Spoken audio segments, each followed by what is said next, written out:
ह- hello everyone. तो आज हम बात करेंगे कि एम्ब्रियो ट्रांसफ़र के बाद आईवीएफ में और आईयूआई होने के बाद आप घर का काम कर सकते हैं या नहीं। खासकर इंडियन फीमेल्स की जो है ये बहुत बड़ी प्रॉब्लम है, और जो लोग जो हाउस वाइफ्स हैं उनके लिए खासकर ये वीडियो मैं बना रही हूँ, अगर आपने आईयूआई करवाया है या फिर आपने आईवीएफ करवाया है।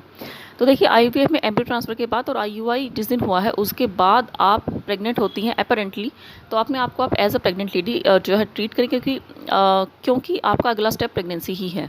तो देखिए, 9 महीने बहुत प्रीशियस है, क्योंकि अगर आपने ट्रीटमेंट लिया है, मैं सिर्फ उन्हीं लोगों की बात कर रही हूँ जिन्होंने आईयूआई या फिर आईवीएफ ट्रीटमेंट लिया है, तो ये बहुत ही मुश्किल से हुआ है। अगर आपका पहली अटैम्प्ट में जो है पॉजिटिव है तो ये बहुत अच्छी बात है, और अगर आपका सेकंड टाइम में है तो ये आपने बहुत खुद एक्सपीरियंस किया होगा कि कितना मुश्किल होता है सेकंड टाइम में अटैम्प्ट करना। तो इसका मतलब ये है कि आपकी जो प्रेगनेंसी है काफ़ी प्रीशियस है।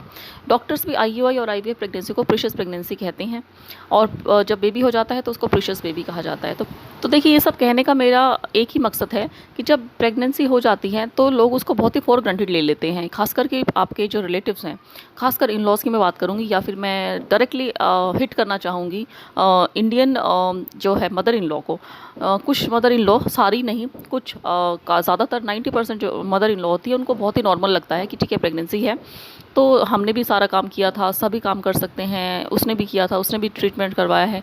तो देखिए, यहाँ मैं स्पेशली मदर इन लॉज को बोलना चाहूँगी कि देखिए, सबकी बॉडी अलग होती है, और अगर आपकी एक भी गलती से अगर कुछ भी मिसहैप होता है तो इसका जो है इम्पैक्ट बहुत ज़्यादा बड़ा हो सकता है। तो सिर्फ 9 महीने की बात है, उसमें आपको प्रिकॉशंस लेने ही हैं, चाहे कुछ भी हो जाए।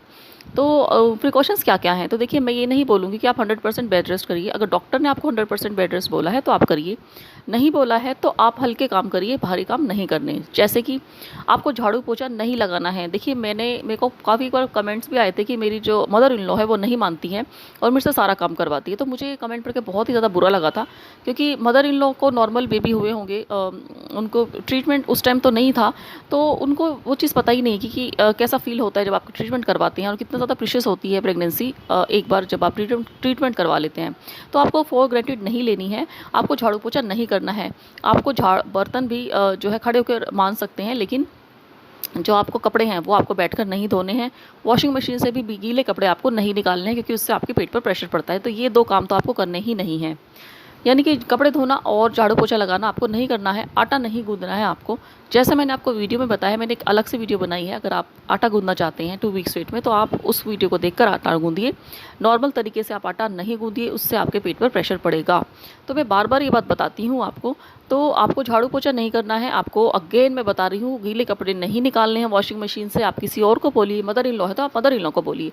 देखिए, सिर्फ 9 महीने की बात होती है, आपको ये सारे काम नहीं करने हैं। आपको भारी सामान सरकाना नहीं है, उठाना नहीं है, खींचना नहीं है। कुछ लोग जो है, मैंने एक कमेंट ये भी पढ़ा था कि सोफ़े हटवाकर उनकी जो है मदर इन लॉ झाड़ू पोछा करवाती हैं और उनका मिसकैरेज भी हो गया। तो देखिए, ये चीज़ें बहुत ज़्यादा जो दुःख देती हैं, क्योंकि बहुत ही मुश्किल से जो है प्रेगनेंसी होती है। और लेकिन रिलेटिव्स को ऐसा लगता है कि अब तो प्रेगनेंसी हो गई है, अब तो ट्रीटमेंट भी हो गया है और अब नॉर्मल प्रेगनेंसी है, बट ऐसा नहीं है।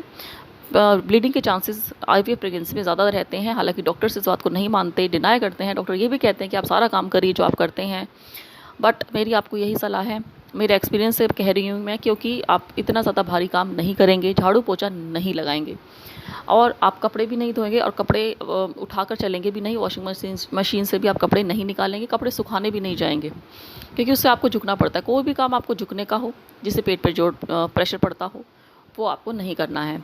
बाकी आप काम कर सकते हैं, खाना बना सकते हैं हल्का फुल्का, जैसे आटा लगाने की मैंने आपको मेथड बताया है, मेरे वीडियो है उसमें देखकर वो आप वो करिए।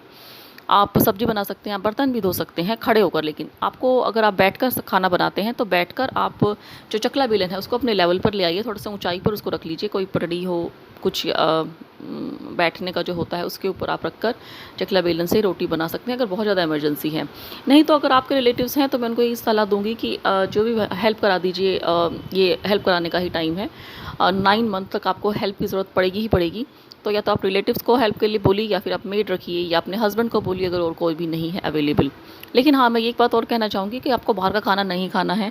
अगर कोई भी नहीं है बनाने वाला तो आपको ही बनाना है, लेकिन धीरे धीरे हेल्प से बनाना है, और भारी काम नहीं करना है, और घर का ही खाना खाना है। तो आई होप